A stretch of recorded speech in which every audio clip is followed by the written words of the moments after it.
Salut tout le monde, j'espère que vous allez bien. Je suis content de vous retrouver pour cette nouvelle vidéo. On est aujourd'hui sur ma chaîne secondaire KCK Extra pour un petit déballage et une présentation de la Mecool Now. C'est donc une box Android TV qui possède pour particularité d'être équipée d'une caméra pour passer des appels vidéo, faire du TikTok, etc. Donc aujourd'hui je vais la déballer, je vais vous la présenter, on va voir un peu ce qu'il y a à l'intérieur sur ma chaîne secondaire KCK Extra. Et le test complet il arrivera d'ici quelques jours sur ma chaîne principale Culture Chronique. Si vous n'êtes pas abonné à une de ces deux chaînes, n'hésitez pas à vous abonner. Et si cette vidéo vous intéresse, restez connectés.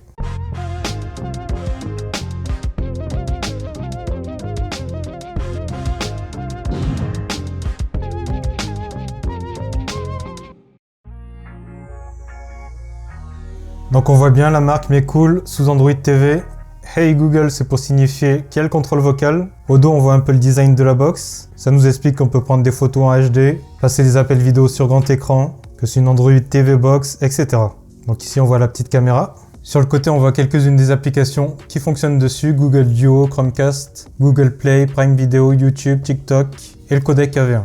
Alors, à l'intérieur, en premier, je vais sortir la télécommande.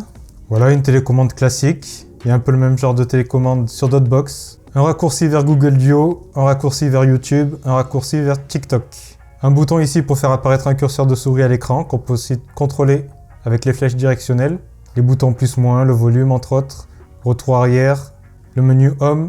Le contrôle vocal c'est ce bouton-là, il y a un micro, marche arrêt, etc. Ce bouton-là au milieu, je ne sais pas encore à quoi ça sert, on verra pendant le test. Si quelqu'un connaît, n'hésitez pas à le dire. 2 piles AAA. Donc une télécommande classique qu'on retrouve sur d'autres box avec plus ou moins de boutons de raccourci. Donc la box elle est là. Avant de voir son design complet, je vais vous donner quelques caractéristiques. Donc on est sur un appareil avec SOC AM-Logic S905X4. Donc ça prend en charge le codec AV1 qui permet d'avoir à débit équivalent une meilleure qualité vidéo que les autres codecs qui sont utilisés actuellement. Dessus on a aussi 2 ou 4 Go de mémoire RAM DDR4 et 16 ou 64 Go de stockage. On a du Wi-Fi 5 double bande, de l'Ethernet 100 Mb, du Bluetooth 4.2 et ça tourne sous Android TV 10. Alors je vais enlever le petit plastique de protection. Au niveau des dimensions, donc pour la longueur, on est à 200 mm, 68,2 mm de largeur et 25,4 mm d'épaisseur. Donc ça se tient en main facilement, c'est léger. Alors déjà, premièrement, au niveau des visuels, je voyais ça beaucoup plus grand. Pas comme un lecteur Blu-ray, mais presque, un peu dans le genre. En fait, non, c'est assez petit. Si on met la télécommande dessus, vous voyez, ça dépasse à peine d'1 ou 2 cm de chaque côté.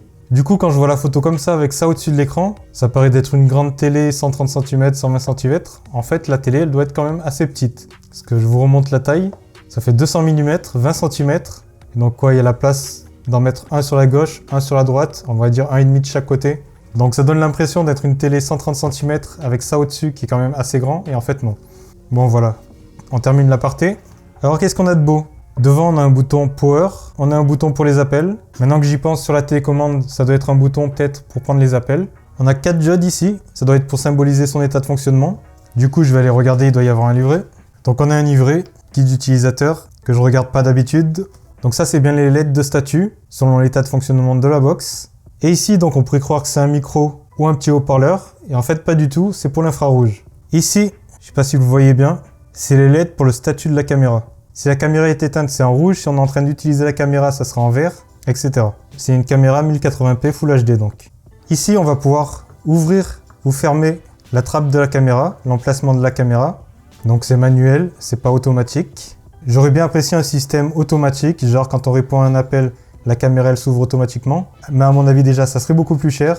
Et pour lier ça à des applications d'appel vidéo populaires, à mon avis, ça aurait été compliqué. Avant de terminer sur la box, dans la boîte, on a aussi un câble HDMI, High Speed. On a l'alimentation, c'est du 5 volts 2 ampères. Et c'est tout ce qu'on a dans la boîte. Alors derrière au dos, on n'a rien. Sur le côté droit, on a un port USB 3.0.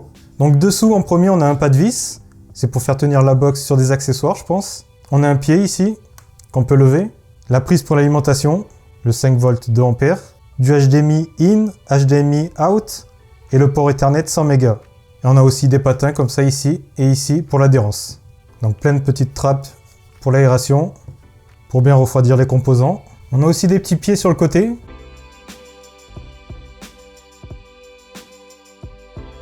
Dessus, l'emplacement pour le speaker, le haut-parleur. Et ici, activation ou désactivation du micro. Donc ça aussi, encore une fois, c'est manuel. Donc du coup, comme d'hab, je vais attester pour toutes ces fonctionnalités et je vous ferai mon retour d'ici quelques temps dans une vidéo sur ma chaîne principale Culture Chronique. En attendant, j'espère que cette vidéo de présentation et d'unboxing vous a plu. Si c'est le cas, n'oubliez pas le gros pouce bleu, de partager la vidéo. C'était Joe pour Culture Chronique. Ciao ciao!